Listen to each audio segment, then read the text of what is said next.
BLM Kerala Tamil Nadu Pondicherry. നമസ്കാരം. M5 ലൈവിലേക്ക് സ്വാഗതം. ഭാരതത്തിന്റെ ആണവോർജ മേഖലയിൽ വൻ കുതിച്ചുചാട്ടത്തിന് അരങ്ങൊരുങ്ങുന്നു. കഴിഞ്ഞയാഴ്ച പൂർത്തിയാക്കിയ പ്രധാനമന്ത്രി നരേന്ദ്രമോദിയുടെ ത്രിരാഷ്ട്ര സന്ദർശനത്തിലാണ് വർഷങ്ങളായി മുടങ്ങിക്കിടന്നിരുന്ന സമ്പുഷ്ട യുറേനിയത്തിന്റെ കൈമാറ്റത്തിനുള്ള വഴി തുറന്നത്. അന്താരാഷ്ട്ര തലത്തിൽ തന്നെ വലിയ ചർച്ചയും അഭിമാനാർഹമായ നേട്ടവുമായാണ് ഇത് വിലയിരുത്തപ്പെടുന്നത്. ഇൻഡോ പസഫിക് മേഖലയിലെ ഇന്തോനേഷ്യ, ന്യൂസിലൻഡ്, ആസ്ട്രേലിയ തുടങ്ങിയ 3 രാജ്യങ്ങളാണ് പ്രധാനമന്ത്രി സന്ദർശിച്ചത്. ആസ്ട്രേലിയൻ പ്രധാനമന്ത്രി ആന്റണി അൽബനീസുമായി നടന്ന ഉച്ചകോടിയിലാണ് സമാധാനപരമായ ഊർജ ആവശ്യങ്ങൾക്കായി സമ്പുഷ്ട യുറേനിയം കൈമാറാനുള്ള ധാരണയും പ്രതിരോധ സുരക്ഷാ കരാറുകളും പ്രധാനമന്ത്രി നരേന്ദ്രമോദി ഒപ്പുവെച്ചത്. ഏറെക്കാലമായി പ്രവർത്തനക്ഷമം ആകാതിരുന്ന ദീർഘകാല സമഗ്ര സാമ്പത്തിക സഹകരണ കരാറിനും പ്രധാനമന്ത്രിമാർ ഒപ്പുവെച്ചു.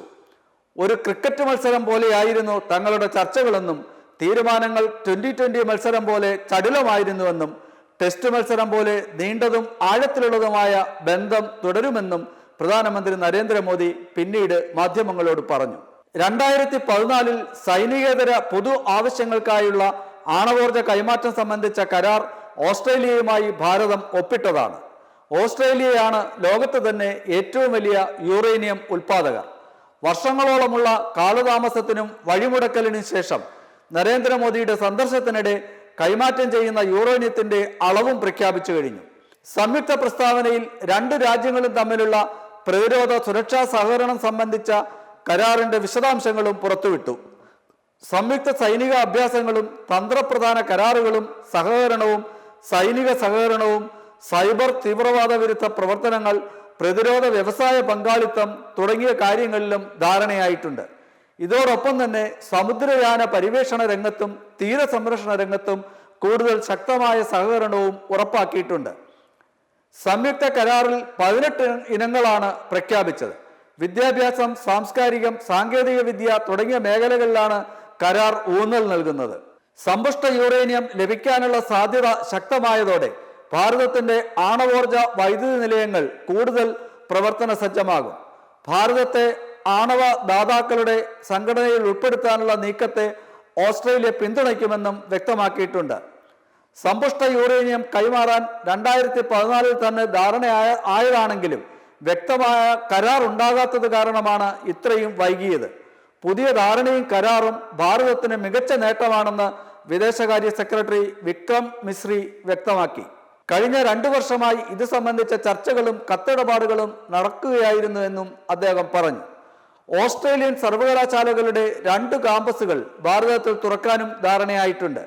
വിക്ടോറിയ സർവകലാശാലയ്ക്ക് ഗുരുഗ്രാമിലും ഫ്ലിൻഡേഴ്സ് യൂണിവേഴ്സിറ്റിക്ക് ബാംഗ്ലൂരിലുമാണ് പുതിയ കാമ്പസ് തുറക്കുക. ഭാരതത്തിൽ നിന്നുള്ള വിദ്യാർത്ഥികൾക്ക് വിസ കാലതാമസമില്ലാതെ നൽകാനും ഇരു നേതാക്കളും തമ്മിലുള്ള ചർച്ചയിൽ വ്യക്തതയുണ്ടായി. ഐക്യരാഷ്ട്ര സുരക്ഷാ സമിതിയുടെ പ്രവർത്തനത്തിൽ അടിയന്തരമായി നവീകരണം ഉണ്ടാകണമെന്ന് ഇരു നേതാക്കളും സംയുക്ത പ്രസ്താവനയിൽ പറഞ്ഞു. പഹൽഗാമിലും പോണ്ടി ബീച്ചിലും ഉണ്ടായ ആക്രമണത്തിലും മേഖലയിലെ തീവ്രവാദ പ്രവർത്തനങ്ങളിലും ആശങ്ക രേഖപ്പെടുത്തിയ സംയുക്ത പ്രസ്താവന ഭീകരതയ്ക്കെതിരെ യോജിച്ചുള്ള പ്രവർത്തനം നടത്തുമെന്നും ഉറപ്പു നൽകി. സമഗ്ര സാമ്പത്തിക പങ്കാളിത്ത കരാർ, ഉഭയകക്ഷി നിക്ഷേപ സംരക്ഷണ കരാർ എന്നിവയ്ക്ക് അതിവേഗം അന്തിമരൂപം നൽകും. ഇന്ത്യ ഓസ്ട്രേലിയ പ്രതിരോധ ഇടനാഴിക്കും തീരുമാനമായിട്ടുണ്ട്. കപ്പൽ നിർമ്മാണം, അറ്റകുറ്റപ്പണി എന്നിവയിലും സഹകരിക്കും. ഭാരതത്തിൽ നിന്ന് ഓസ്ട്രേലിയയിലേക്ക് കടത്തിക്കൊണ്ടുപോയ പുരാവസ്തുക്കളിൽപ്പെടുന്ന 3 വിഗ്രഹങ്ങൾ ഇന്ത്യക്ക് തിരിച്ചു നൽകാനും തീരുമാനിച്ചു. ന്യൂസിലൻഡിൽ കഴിഞ്ഞ 40 വർഷത്തിനിടെ ആദ്യമായാണ് ഭാരതത്തിന്റെ ഒരു പ്രധാനമന്ത്രി എത്തുന്നത്.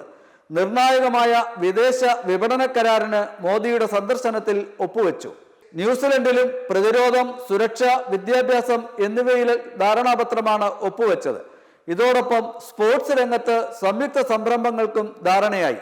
2036 ഒളിമ്പിക്സ് ഭാരതത്തിൽ നടത്താനുള്ള ശ്രമങ്ങളെ ന്യൂസിലൻഡ് പിന്തുണയ്ക്കുമെന്ന് പ്രധാനമന്ത്രി ക്രിസ്റ്റഫർ ലക്സൺ നരേന്ദ്രമോദിയുമായുള്ള കൂടിക്കാഴ്ചയ്ക്ക് ശേഷം പറഞ്ഞു. പ്രോട്ടോകോൾ ലംഘിച്ച് വിമാനത്താവളത്തിൽ എത്തിയാണ് ലക്സൺ നരേന്ദ്രമോദിയെ സ്വീകരിച്ചത്. സംയുക്ത സൈനിക അഭ്യാസങ്ങളും തുറമുഖ സന്ദർശനങ്ങളും പരിശീലനവും അടക്കം ഇരു രാജ്യങ്ങളും തമ്മിലുള്ള പ്രതിരോധ സഹകരണത്തിന് വൻ പദ്ധതിയാണ് ഒപ്പുവെച്ചിട്ടുള്ളത്. ഭീകരവിരുദ്ധ പ്രവർത്തനങ്ങൾക്ക് ഭാരതവും ന്യൂസിലൻഡും സംയുക്ത കർമ്മസമിതി രൂപീകരിക്കാനും തീരുമാനിച്ചിട്ടുണ്ട്. ഭീകരതയ്ക്കെതിരെയും സൈബർ സുരക്ഷയ്ക്കായുമുള്ള യോജിച്ച പോരാട്ടം കൂടാതെ അതിർത്തി കടന്നുള്ള ആസൂത്രിത കുറ്റകൃത്യങ്ങൾ, മയക്കുമരുന്ന് കടത്ത്, സാമ്പത്തിക കുറ്റകൃത്യങ്ങൾ, മനുഷ്യക്കടത്ത്, ഭീകരപ്രവർത്തനം എന്നിവയ്ക്കെതിരെയും സഹകരിച്ചുള്ള പ്രവർത്തനം ഉണ്ടാകും. അതിർത്തി കടന്നുള്ള ഭീകരവാദം ഉൾപ്പെടെ എല്ലാ ഭീകരപ്രവർത്തനങ്ങളെയും ഇരു പ്രധാനമന്ത്രിമാരും സംയുക്ത പ്രസ്താവനയിൽ അപലപിച്ചു. ഭീകരർക്ക് ധനസഹായം നൽകുന്ന ശൃംഖലകളും സുരക്ഷിത താവളങ്ങളും തകർക്കാനും ഓൺലൈൻ വഴിയുള്ള ഭീകരപ്രവർത്തനം ഇല്ലാതാക്കാനും സഹകരണം ഉണ്ടാകും. ഇന്തോനേഷ്യയിലും എല്ലാവിധ പ്രോട്ടോക്കോളും ലംഘിച്ച് വിമാനത്താവളത്തിൽ പ്രസിഡന്റ് സുബിയാനോ നേരിട്ടെത്തിയാണ് നരേന്ദ്രമോദിയെ സ്വീകരിച്ചത്. അദ്ദേഹത്തോടുള്ള ആദരസൂചകമായി വിമാനം അതിർത്തിയിൽ പ്രവേശിച്ചതു മുതൽ ഇന്തോനേഷ്യൻ വ്യോമസേനാ വിമാനങ്ങൾ അകമ്പടി സേവിച്ചിരുന്നു. തന്ത്രപ്രധാന മേഖലകളിലെ സഹകരണം സംബന്ധിച്ച കരാറുകൾ ഒപ്പിട്ട പ്രധാനമന്ത്രി നരേന്ദ്രമോദി ലോക പൈതൃക പട്ടികയിൽ ഉൾപ്പെട്ട പ്രമ്പനം ക്ഷേത്ര സമുച്ചയവും സന്ദർശിച്ചു. ഈ സന്ദർശനത്തിലൂടെ പാകിസ്ഥാന്റെയും ചൈനയുടെയും തന്ത്രങ്ങളെ പരാജയപ്പെടുത്തുന്ന നിർണായക നീക്കങ്ങൾ ഉണ്ടായതായാണ് അന്താരാഷ്ട്ര സമൂഹം വിലയിരുത്തുന്നത്. ആണവോർജ മേഖലയിൽ ഓസ്ട്രേലിയയുമായുള്ള കരാർ വൻ നേട്ടമായാണ് വിലയിരുത്തപ്പെടുന്നതും. BLM കേരള, തമിഴ്നാട്, പോണ്ടിച്ചേരി.